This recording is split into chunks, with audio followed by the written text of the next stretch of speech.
Vamos lá, 1 Reis, capítulo 2, verso de número 3, diz o seguinte: obedeça às ordens do Senhor, seu Deus, e siga os caminhos dele, guarde os decretos, mandamentos, estatutos e preceitos escritos na lei de Moisés, para que sejam bem-sucedidos em tudo que fizer, por onde quer que for.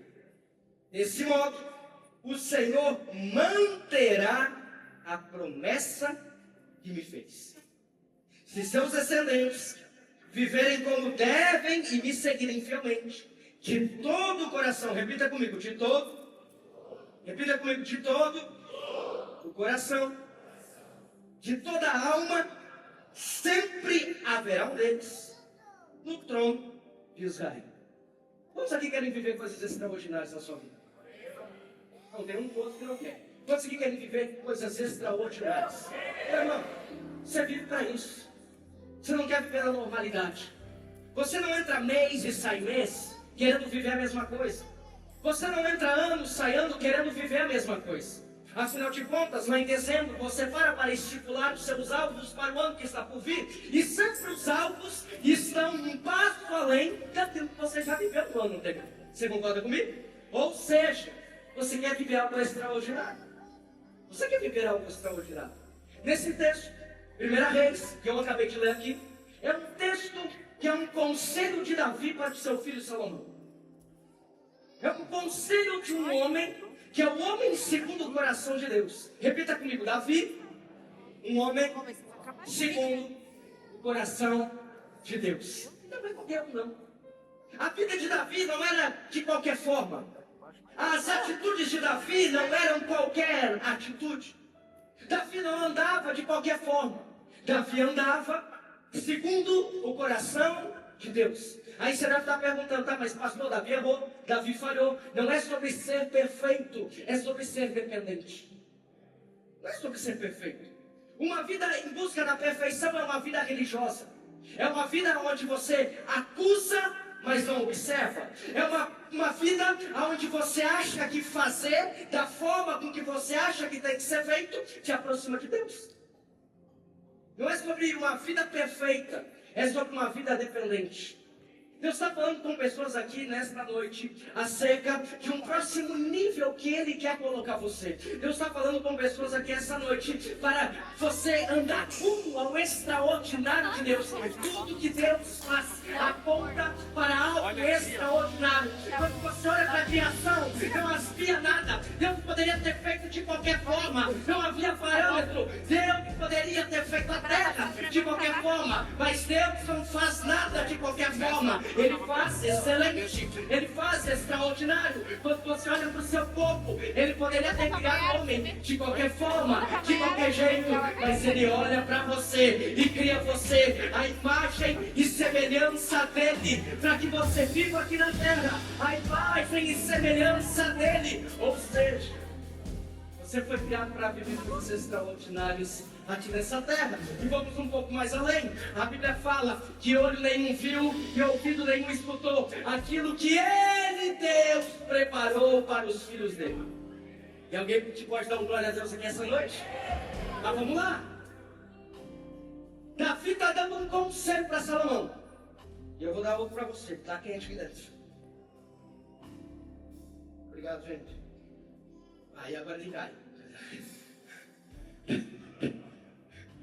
Tem um que outro que entendeu, a velha guarda entendeu. O que eu explico? Davi está dando um conselho para essa. Davi está imprimindo o coração dele no seu filho. Às vezes eu pego o Joaquim. Joaquim tem 1 ano e poucos meses. Eu estou preparando a palavra, vem a Karen, coloca ele no meu colo. Ele ainda não entende nada do que eu estou fazendo, mas eu explico o que eu estou fazendo.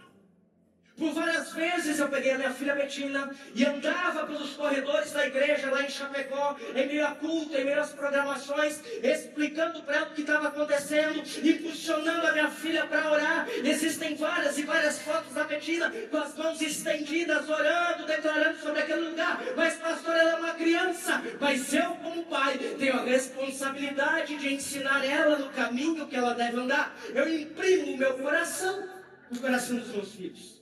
Isso não é a igreja que faz. Isso não é pastor que faz. Isso não é líder que faz. Isso é pai e mãe que faz. Davi está imprimindo o coração dele no seu filho Salomão. Mas o interessante e a observação aqui, igreja, é que essa história não é contada em qualquer momento da vida de Davi. Essa história não é narrada em qualquer momento da vida de Davi. Essa história não é Davi lançando palavras ao vento de qualquer jeito, não. Davi está no leito de morte. Davi está morrendo. Davi não tem mais forças nem para se esquentar. O corpo dele necessita de cobertor. O corpo dele necessita de outras coisas para conseguir se esquentar, porque sozinho não tem mais força nem para isso. O que coloca um asterisco no grau de importância desse conselho do pai para com o filho. Você concorda comigo que no final do dia, no final da vida, no final da estação de Davi, como uma última oportunidade de dar um conselho para o seu filho, ele não ia falar qualquer coisa? Ele não ia perder essa oportunidade, ele não ia lançar palavras ao vento, ele não ia falar mais do mesmo, ele não ia falar qualquer coisa, não! Ele vai falar o mais importante. Ele vai falar o coração dele na raiz. Ele vai falar aquilo que era de tudo mais importante para o filho. Davi está imprimindo no coração do seu filho Salomão que obediência é melhor que sacrifício. Davi está olhando para Salomão e está falando assim: ei Salomão, obedeça! Obedeça! Obedeça, porque obedecer é melhor que sacrificar. Obedeça, porque obedecer é melhor que sofrer. Obedeça, porque obedecer agrada o coração de Deus. Obedeça, Salomão. Queridos, quando nós somos criança, é fácil de identificarmos a nossa desobediência. Quando nós somos criança, nós temos pais que nos alertam acerca da nossa desobediência.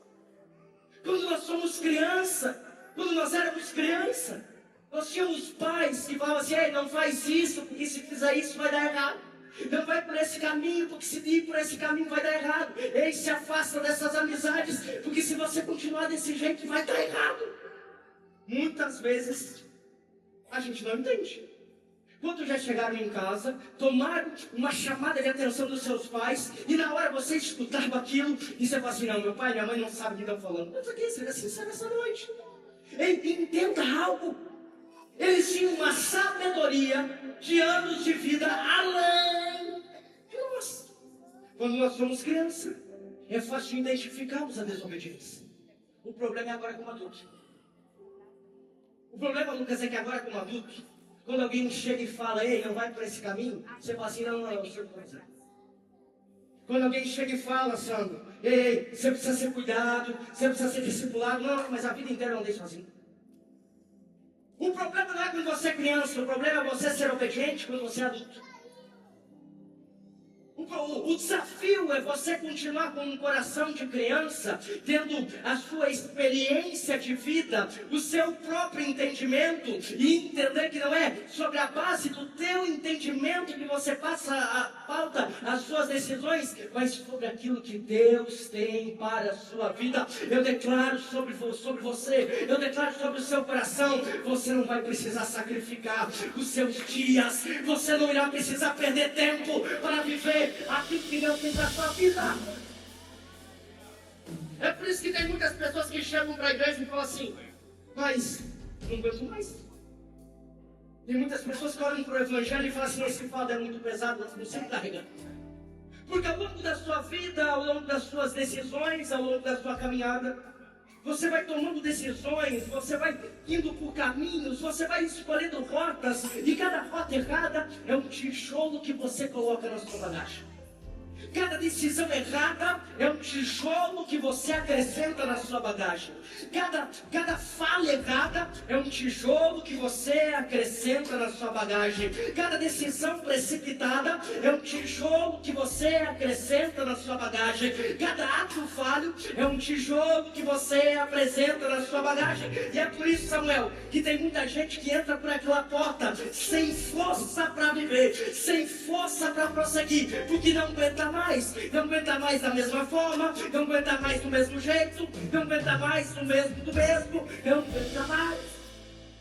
E é por isso que tem pessoas que saem por aquela porta diferente.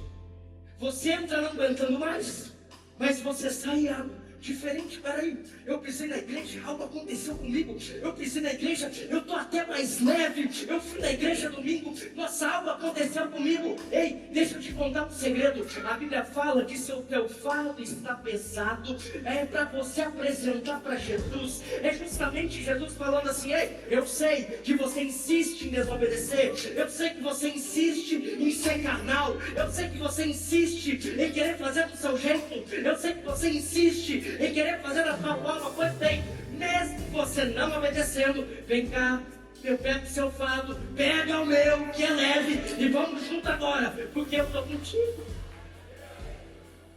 Ei, obedecer é o melhor caminho. A vida ensinando o Senhor. Repita comigo: obedecer é o melhor caminho. O texto continua. E o texto continua dizendo o seguinte: obedeça as ordens do Senhor, seu Deus, e siga os caminhos dele. Olha só, presta atenção aqui. Guarde os decretos. Guarde os decretos. Olha o conselho de um pai para um filho. Olha o conselho de Davi, um homem segundo o coração de Deus, para Salomão, que foi o homem mais sábio que pisou aqui na terra. Gente, olha que mentoria do texto. Eu aprendo que obedecer é melhor que sacrificar. Eu aprendo que eu preciso guardar. Mas eu quero fazer uma observação que está lá em Marcos capítulo 7, verso de número 20. Porque não é só guardar. Olha o que o texto diz. E dizia. Interessante que a gente estava cantando antes. Sabe o que eu estava pensando, Abel? Que a gente estava cantando sobre as palavras de Jesus. A gente canta sobre isso. A gente canta, nossa, como eu amo as palavras de Jesus. Você cantou, a gente está cantando antes, Lord Lord. Como as palavras de Jesus produzem vida.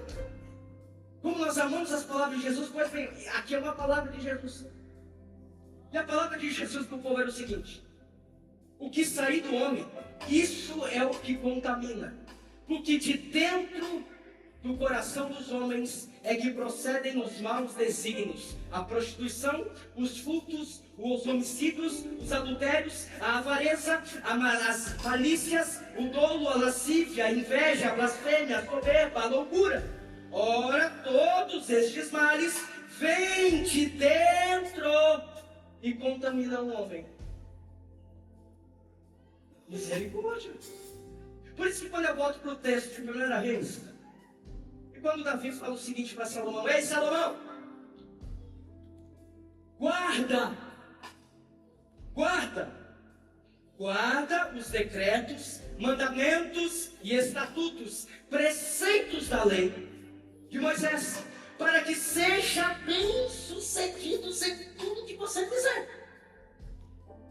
Davi está falando o seguinte: ei, Salomão, não é sobre você saber os princípios, é sobre você guardar no mais íntimo do seu ser, é sobre você guardar na sua mente, é sobre você cravar nos seus sentimentos, é sobre você cravar na sua psique, no seu intelecto, é sobre a paz base da sua vida, Salomão, sendo os princípios de Deus. É sobre a base das suas atitudes, Salomão, sendo a palavra de Deus. É sobre o que deve ser a sua vida, Salomão, meu filho, ser a palavra de Deus.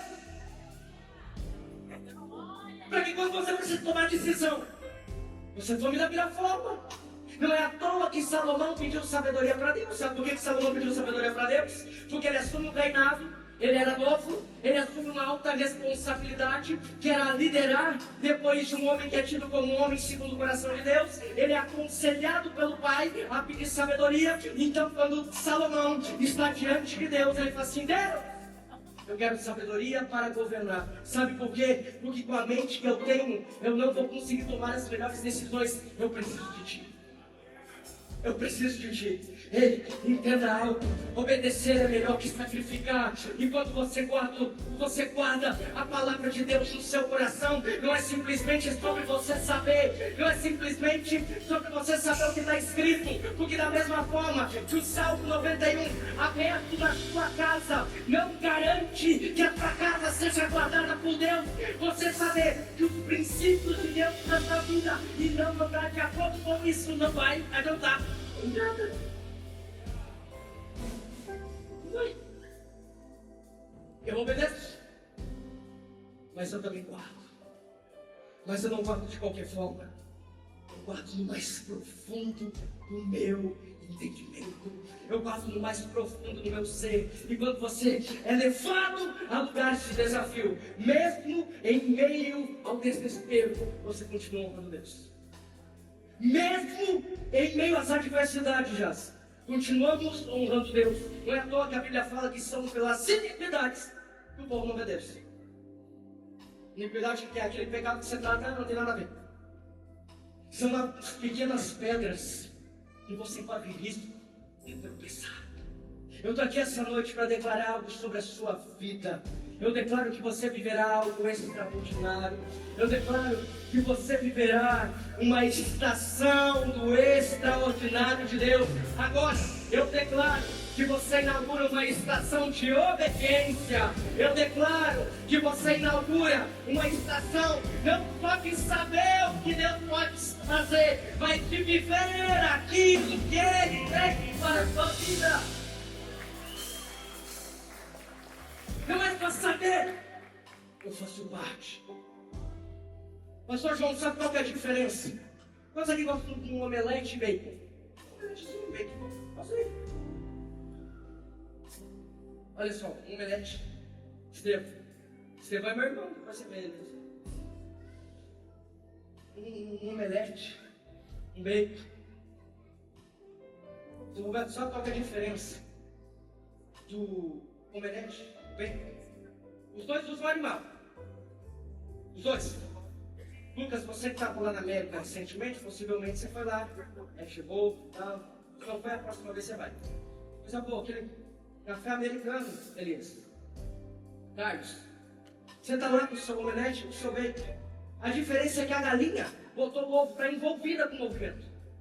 Jean, você já pegou, você é um cara esperto, Jean. Você está ligado no que vai acontecer aqui. A galinha está envolvida. Colocou o ovo, está vivendo a vida dela. Agora o bacon remete ao comprometimento do porco que morreu. Quando eu olho para aquilo que Deus tem, eu tenho duas possibilidades: estar envolvido, eu sei o que está acontecendo, eu sei o que vai acontecer, eu sei o resultado, e eu fico olhando, eu fico monitorando, eu fico pesquisando, eu fico olhando, eu olho. Ou eu tenho uma segunda alternativa: não só saber, não só olhar, mas viver, pertencer, respirar, sacrificar, ir para frente, viver, contar história, para tudo. Eu tenho chamado homens e mulheres aqui nessa cidade, não simplesmente para estar envolvido em algo que te arrepie, mas para que estejam comprometidos com algo que Deus tem nessa cidade. É sobreviver que Deus tem para nós. Mas vamos lá, eu preciso continuar. Tem mais um conselho aqui. O texto, no verso 7, diz o seguinte: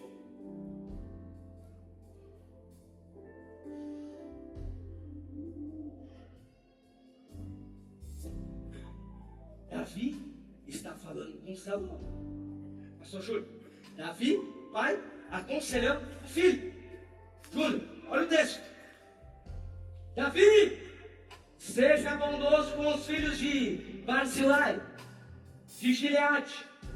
Faça deles convidados permanentes à sua mesa, pois cuidaram de mim quando eu fugia de seu irmão Absalão. Quer viver o extraordinário de Deus na sua vida? Aprendemos com Davi. Seja grato.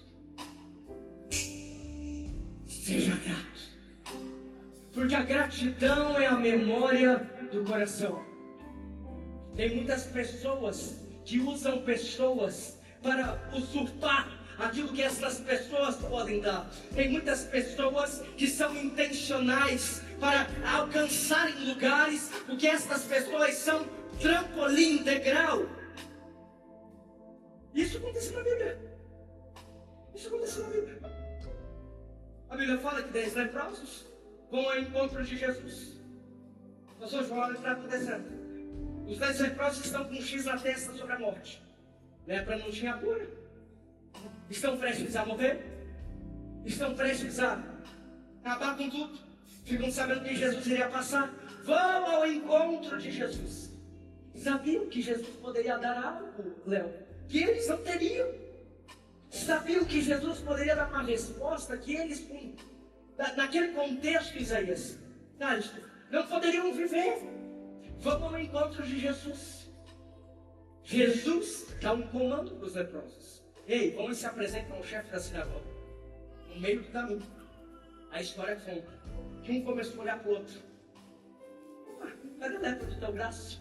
Opa, você está curado? Você está curado? Não, mas você também está. Eu imagino que então, ei, levanta a camisa, deixa eu ver. Ei, deixa eu ver aqui atrás. Olha minhas costas, veja se eu estou curado. Eles percebem, os 10 estão curados. Só Jesus poderia dar cura. Tem porta que é só Deus que pode abrir. Tem porta que você está hoje que é Deus que abriu. O que você vive hoje não é fruto da sua força, é de Deus a sua vida. Agora, a Bíblia fala que dos 10, apenas um voltou a agradecer.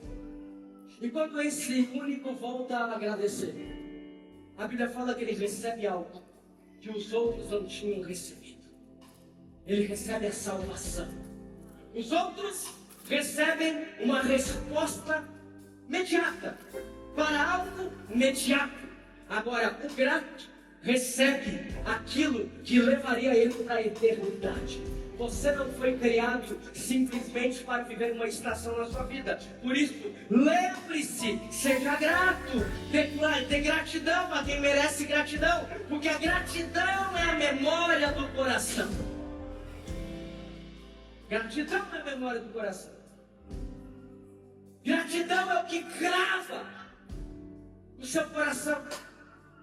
Gratidão é o que faz você olhar para trás e ver como Deus foi com você. Eu declaro um tempo extraordinário de Deus na sua vida.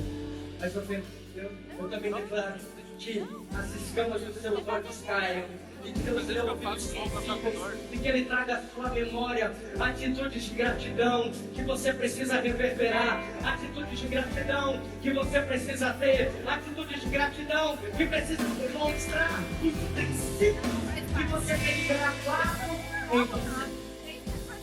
Pois é mais. Gratidão não é uma atitude. Gratidão é uma atitude. Mas deixei mais baixo, não estava pegando. Você falar, eu não sou grato. Mas você lá dá um abraço. Sou grato. É diferente. Você mandou áudio? Sou grato. Diga, ei, eu sou grato. É uma coisa. Agora você segue onde você está. Você fala assim, você dá onde? Peraí, eu estou te mandando ali. Só vem te dar um abraço aqui. Vou te dar um abraço. Só vem te honrar sua vida. Aqui, ó. Aqui, alto. Um presente, aqui. Honra! Gratidão! Para que você possa viver coisas extraordinárias de Deus. Para que você possa viver um novo tempo. Eu declaro sobre a sua vida que você terá tempo de resposta de Deus. Eu declaro sobre a sua vida que assim como Deus fez com Davi, assim como Ele fez com Salomão, Ele vai fazer com você, porque a palavra continua sendo a mesma, o princípio continua sendo o mesmo, o Deus continua sendo o mesmo.